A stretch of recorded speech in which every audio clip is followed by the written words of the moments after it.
அனைவருக்கும் வணக்கம். நாம் இன்று பார்க்க இருப்பது 63 நாயன்மார்களில் ஒருவரான அமர்நீதியார் நாயன்மாரின் வழிபாட்டு முறைகள் மற்றும் வழிபாட்டு தலங்கள். அமர்நீதியார் நாயன்மார்களின் வாழ்க்கை நமக்கு பக்தி, தியாகம் மற்றும் சிவ நம்பிக்கையின் சிறந்த எடுத்துக்காட்டாகும். அவரை வணங்குவதற்கு சிறந்த வழி சிவபெருமானையும் சிவபக்தர்களையும் அன்போடு சேவை செய்வது. அதுவே அவருக்கு மிக பெரிய பூஜையாகும்.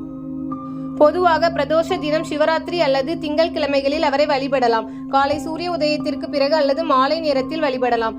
சிவபக்திக்கு தியாக வடிவான அமர்நீதியாரை என் மனம் பக்தியில் நிலைபெற அருள் புரியுங்கள் என்ற மந்திரத்தை கூறி ஜெபிக்கலாம்.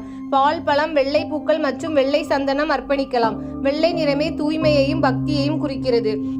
அமர்நீதியார் சிவபெருமானின் பக்தராக இருப்பதால் சனி பிரதோஷ நாளில் அவர் நினைவாக வழிபாடு செய்வது சிறப்பாகும். அன்றைய தினம் சிவபெருமானுக்கு அபிஷேகம் செய்யவும், ஓம் நமச்சிவாய மந்திரத்தை 108 முறை சொல்லவும், இறுதியில் அமர்நீதியாரின் பெயரை நினைத்து நமஸ்காரம் செய்யவும். இதுவே அவரை வழிபடும் முறையாகும். அவர் வாழ்க்கையில் பெரும் தியாகம், பக்தருக்கு சேவை செய்தல். ஆகவே அவரை வணங்குவோர் பசித்தவர்களுக்கு உணவளித்தல், ஆலயத்தில் தண்ணீர் வைப்பது, சிவாலயத்தில் விளக்கேற்றுவது போன்ற செயல்களை செய்வது மிக சிறந்த வழிபாடாக கருதப்படுகிறது. தமிழ்நாட்டில் உள்ள திருவனையூரில் உள்ளது. இது அவருடைய பிறப்பிடமும் வாழ்ந்த இடமும் ஆகும். இங்கேயே அவர் சிவபெருமானுக்காக தன் தாலியையே தியாகம் செய்தார் என்று புராணம் கூறுகிறது. ஆலயத்தில் அவரின் சிலை சிவபெருமானின் திருவடிகளின் அருகில் வைக்கப்பட்டுள்ளது. ஆண்டுதோறும் மாசி மாதம் மற்றும் சிவராத்திரி தினங்களில் சிறப்பு அர்ச்சனை நடத்தப்படுகிறது. சில சைவ திருத்தலங்களில் 63 நாயன்மார்களின் சிலைகள் இணைந்து வழிபடப்படுகின்றன. அங்கு அமர்நீதியார் நாயன்மாரும் வழங்கப்படுகிறார்.